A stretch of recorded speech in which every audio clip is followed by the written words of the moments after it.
करवावे के चाहता रू, साफ साफ बोलो ना।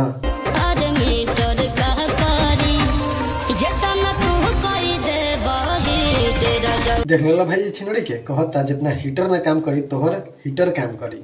अरे छिनड़ी चल तोरा हम करिए देवता ने।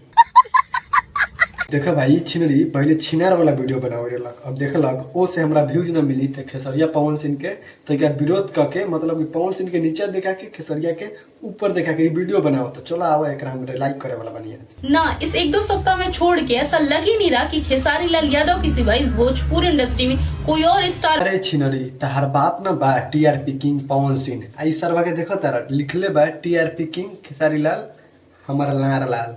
अब देख ला भाई बहुत गोरा कमेंट में मत कहिए, इस सरवा के देख ला ई छौड़ी कहता है कि भोजपुरी में कोई ऐसा कलाकार नहीं है। तो हम कहल चाहता नहीं तहार अभी बाप टीआरपी किंग पवन सिंह बा अभी समझ गई। बहुत तेज हो रहा है, बहुत तेज हो रहा है। मतलब गाना ऐसा है कि आप जितनी बार सुनोगे उतना कम है।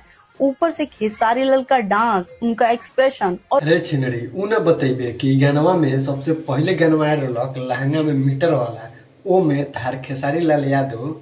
ई छिनड़ी कहता है में डांस ई उ हमर लार तारा बहन जइया में माथा खसक गई, जहाँ तू पकड़ा गई वही में सलाह नहीं, वही लंग सरवा न तार कंट्रोल कॉपीराइट आ जाए, समझ गई।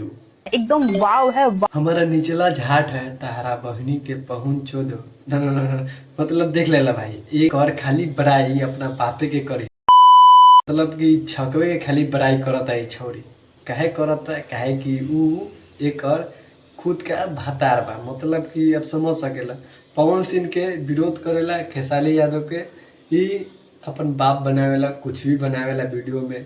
आई छिनड़ी देख लेला भाई सोशल मीडिया पे इतना छिनर वीडियो बताओ था, तो उनसे शुरू में हम तो के दिखा दिली वीडियो की देख ला।